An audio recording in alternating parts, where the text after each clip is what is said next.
On va regarder le comportement d'un circuit avec une soupape d'équilibrage. Donc, j'ai trois circuits dans ma page à l'heure actuelle. J'en ai un ici qui a aucune soupape d'équilibrage. J'en ai un qui a une soupape d'équilibrage, puis j'ai simplement le vérin entre les deux. Donc, qu'est-ce qui se produit lorsque je n'ai pas de soupape d'équilibrage? C'est que j'ai une charge active, c'est-à-dire j'ai une charge qui va travailler dans le sens de la descente du vérin.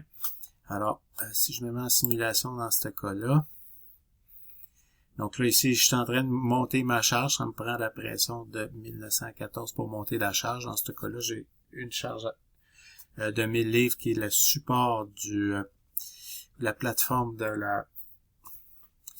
du monte-charge, puis j'ai une charge de 5000 livres à lever en plus de ça, qui fait 6000 livres au total, ça donne cette pression-là. Et lorsque je vais me mettre en descente sans que je vais avoir la soupape d'équilibrage, donc qu'est-ce qui se produit? C'est qu'on voit ici qu'il va se créer une aspiration, donc la ligne pointillée en violet là, crée une espèce d'aspiration de mon fluide, de mon huile du côté tige, qui va créer une cavitation dans la pompe, dans ce cas-là. Donc ça ici, c'est pas quelque chose qui est souhaitable. Alors pour compenser cette situation-là, on va placer une soupape d'équilibrage. Donc cette soupape-là, ici, elle va être là, elle va ouvrir juste pour compenser en fait le poids du 1000 livres qu'il y a sur mon vérin, qui me crée une pression de 318 PSI du côté piston. Donc celui-là, je vais l'ajuster à 318 PSI plus la marge de surpression. Donc ça va être sa pression d'ajustement. Alors, qu'est-ce qui se produit? Lorsque je suis en montée, ça change rien, je passe par le clapet anti-retour, il n'y a aucune différence. Par contre, c'est au moment de la descente. Et au moment de la descente,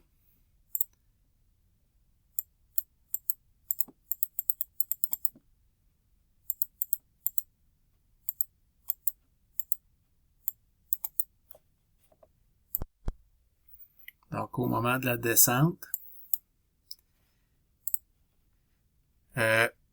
j'ai la pression ici que je l'ai ajustée à la pression plus la marge de surpression, qui va me permettre de garder une pression de ce côté-ci.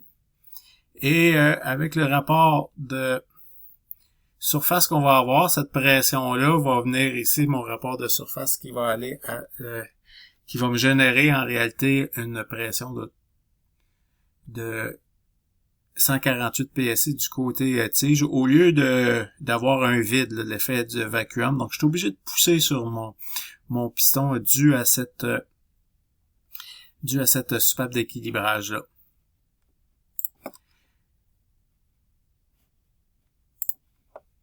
Donc, elle va ouvrir jusqu'à temps que mon vérin soit descendu.